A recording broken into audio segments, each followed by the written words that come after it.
gets to 10 because I don't think it records sound properly until about 10 seconds. It has this thing where it's really quiet. Well,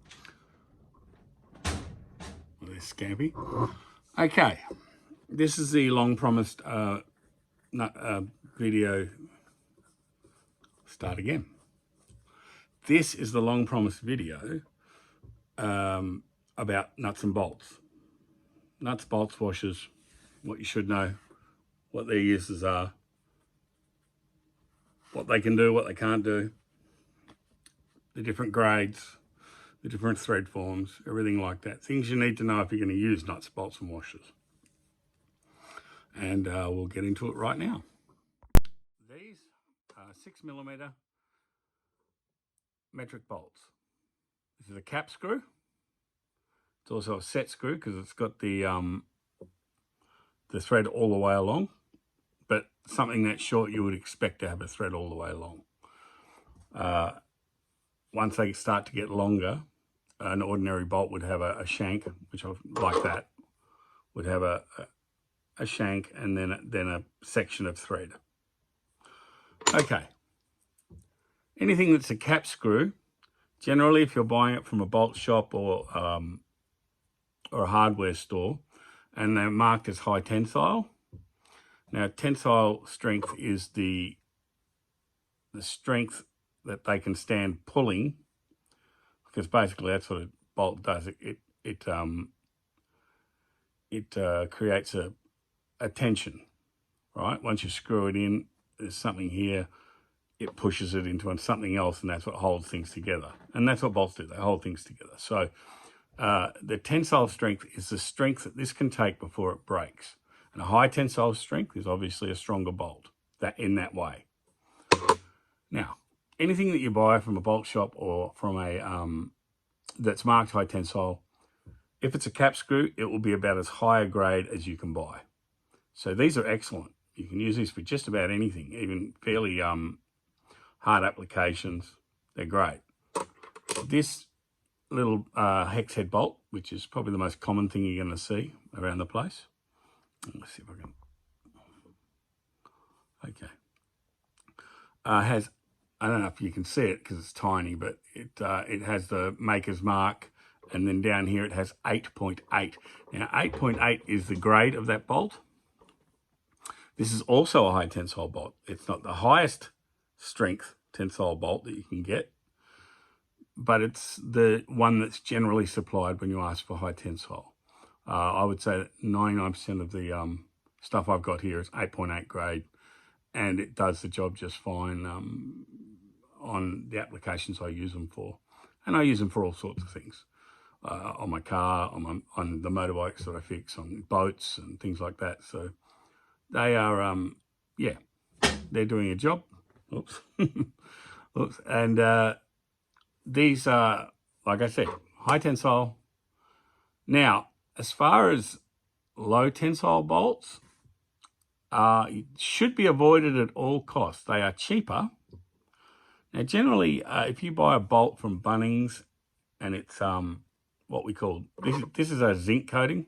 All these are silver zinc, bright silver zinc coated. Right? If you buy a bolt from Bunnings that has nothing on the head except for the maker's mark, like the brand, and no 8.8 or 10.9 or something like that, generally that's going to be a low-grade bolt. And if you're going to use it to, say, hold together your patio or something like that, yeah, then maybe it's going to be okay. If you're going to use it to hold the tow bar onto a car, I wouldn't suggest it. Simply because those bolts bend easily. They can break. They're a softer bolt. The threads are softer, so they're more likely to jam up, cross thread, as it's called. And generally you want to avoid them if you can. If you're doing mechanical work, you should always buy high tensile bolts, always. You don't always find them on vehicles because of different applications. They might be able to save a few dollars by putting a low tensile bolt in a place where it's not that necessary. I mean, even this was just holding something on my Mercedes van, which isn't particularly, what's this got on it? 10.9. That's a 10.9, and so is this actually. So we'll move on to that. Oh, sorry. So we'll move on to that. 10.9 is the higher grade of high tensile metric bolt.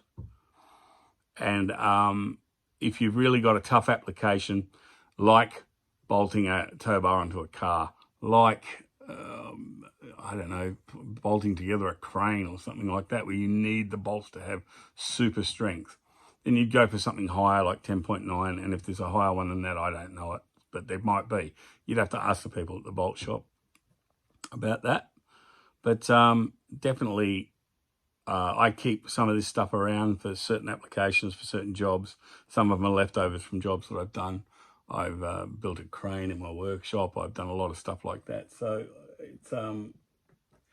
it's a situation where I needed a bolt to be really super strong and dependable. So I went for the higher tensile strength. Okay. Thread forms. Thread forms. These away. Bring in these.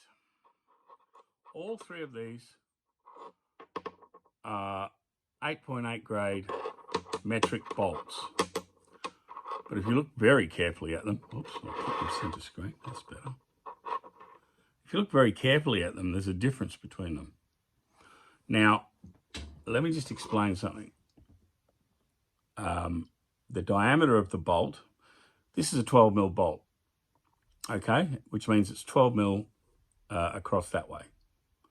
It basically goes into a 12mm threaded hole, and it's a 12mm shaft that's got a thread cutter on it. Okay, that's the diameter of the bolt. Now, the distance between, the distance between these points of the threads is called the pitch. Now, there are coarse pitches and fine pitches, and that's what I'm showing you right now. So this would be a 12 by 1.75 pitch, because it's 1.75 millimeters between the point of that one and the point of that one. Okay? Right. Now we've got that out of the way. These three bolts are all 10mm high tensile bolts, but they're all different pitches. This is the finest. This is a 10 by 1 millimeter pitch. Very fine. Generally used in on old German stuff a lot is 1mm pitches. They use them a hell of a lot actually on before the sort of 1970s on and in Italy they used them a fair bit.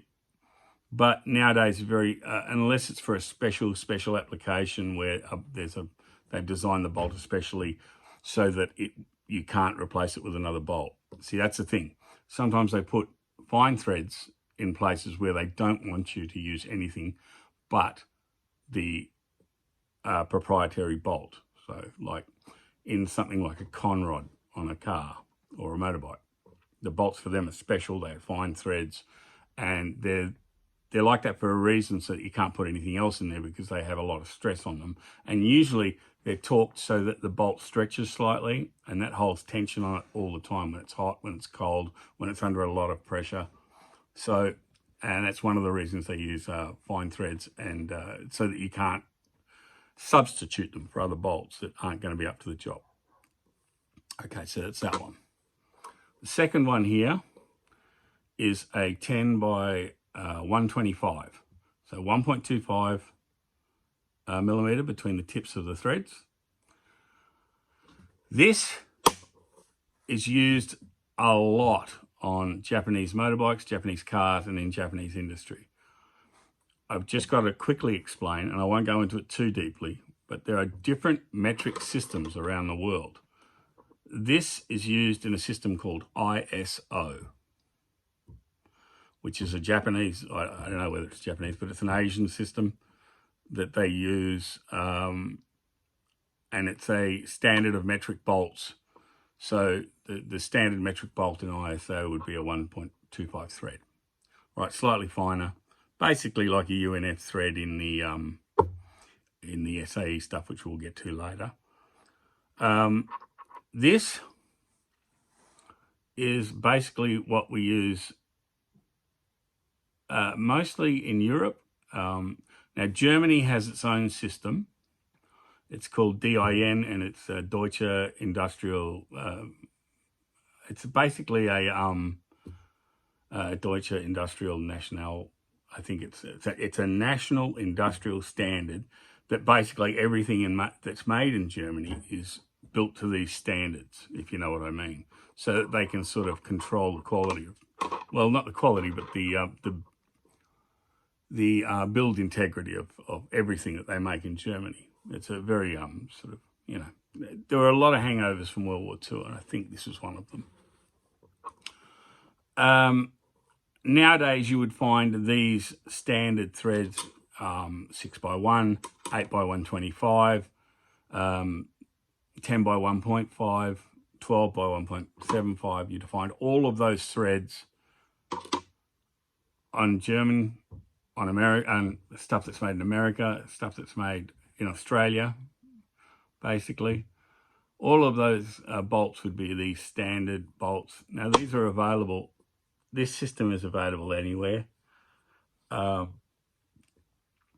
Anywhere that you go to a bolt shop, they're going to have these, and they are not going to have these. These fine thread ones I had to import from a bolt shop in England.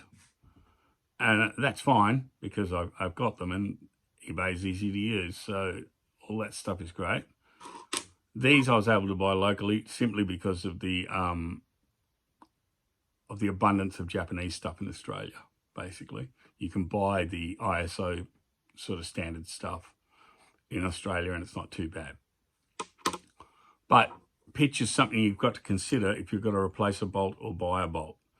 It's something you've got to consider when you're buying nuts. You have to buy the same pitch nuts to mate that with the thread on the bolt.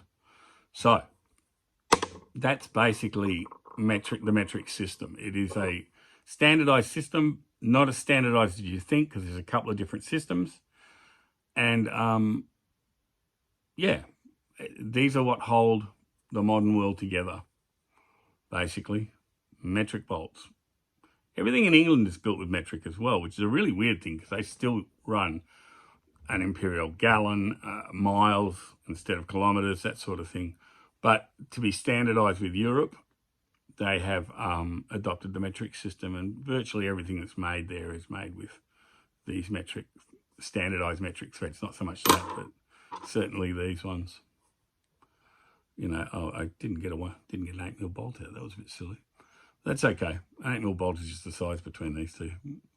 Now, it's not unheard of in certain applications to see a 7mm bolt. I certainly put some in a vintage bike the other day. Generally, they're in... nowadays, if you ever see a 7mm bolt, I should say, or an odd-sized bolt, meaning in between sort of 6 and 8, in between a 9mm or something like that. As I said before, they're in a special application where they don't want you to replace them with something else. So that's rare. And if you need sort of to repair threads or do anything like that, you need to come and see someone like me who's set up to do that sort of work. So that can be a bit difficult, but I mean, it's something you learn. And it never, ever hurts to have a vernier. And if you don't know what a vernier is, let me just grab one. Oh. This is a vernier caliper. Turn it around. Yeah, that's a vernier caliper. And basically it measures metric and imperial, this one, but some only measure metric or imperial. Yeah, right on 10mm there. That's 10mm bolt. I can tell just by looking at it, but because I work with them all day. But yes, that is a 10mm bolt. It shows 10mm here. It's more difficult to measure the pitch. You can't really do that unless it's a huge bolt. But you can, not with a vernier, but what you can do is measure them. Sorry about the slamming drawers. Oh, there it is. What you can do, and I've had this for many, many years, is buy a thread gauge if you need to. So you can work out exactly what you're asking for when you go to the shop. Now, I said this was 10 by 125. And what's the smallest one on here? 1.5. Okay, so I've got to go to the smaller size. There. So that will be the closest one there, I'd say. Oh, no, that's... Sorry. Hang on.